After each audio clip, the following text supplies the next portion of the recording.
Hi guys! This is G. Franco, Heart of Olongapo na bumabati ng magandang buhay. At sana po ay lagi po tayo nasa magandang kalusugan. Ayan. Shout out po sa Team Ruel Lipat, kay Ma'am Luz, kay Sir Ruel, at sa kanyang mga supling. Ayan. God bless po. At sana po ay nasa mabuting kalagayan ang kanyang mga supling. Ayan. So, shout out kay kapatid na Delio TV. Ayan.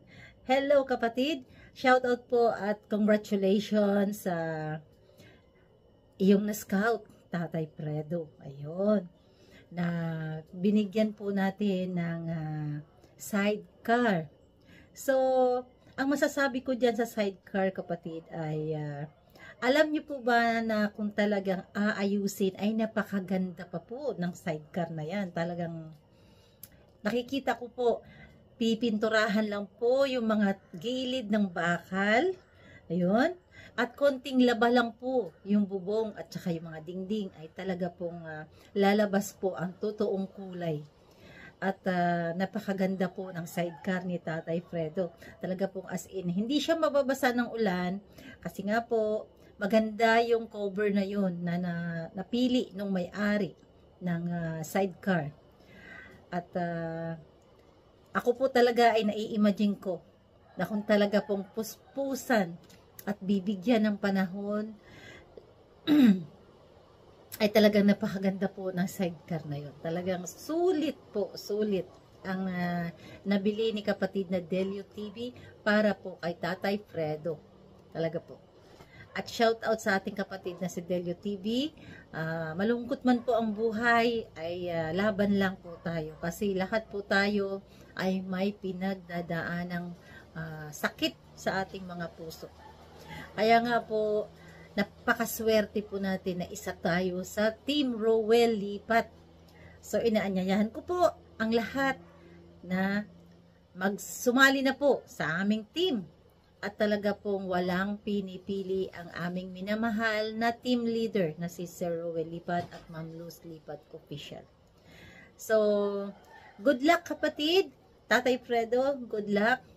At sana po ay maging maayos ang iyong hanap buhay ngayon na maganda ang iyong sidecar ng iyong bisikleta. So, siguro ay magagawa ng paraan ng gumagawa na maging light. Papalitan yung mga heavy na para sa motor kasi nga po ay yun ang sidecar na para sa motor, pero pwede po sa bisikleta basta po maayos ang pagkakakabit. So ayan guys, God bless, hello and shout out everyone. Sana po ay balagi tayong nasa mabuting kalusugan, magandang buhay po.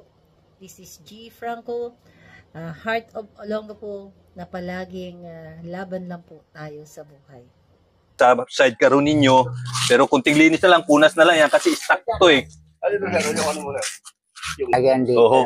Boss, ito na yan. Dong, ito Dong, medyo tanggal to Dong, ano na lang natin, oh. Oo. Ito bibili na Shota. Magkaroon kayo ng pagkakakita, no? Natigil lang talaga yung medyo natagalan pala at medyo, ito kasi hinabol ko din dito, yung cover niya, kasi maganda pa eh. Yung medyo yung katawan niya, although yung may mga pinalitan, pinago, dinublihan, kung ano yung po pwede gawin. Tingin ko pagka napinturahan, mas titibay, no? Sa tingin mo yun, para papagawa doon sa bike. So, babalikan ko sa inyo para bumili ng bigas, kung ano pa man na po pwede, nakakasya doon sa natirang pera, para minadali ko lang talaga kaya hindi ko na naisabay gawa ng gusto kong, kasi si kuya yung gumawa din medyo pagod na. Sabi ko siya na magdala siya gawa tapos mag-ano na rito. Okay, Tatay Fredo, ayun, maraming salamat sa tiwala, hindi sa diba kuya, trusted na.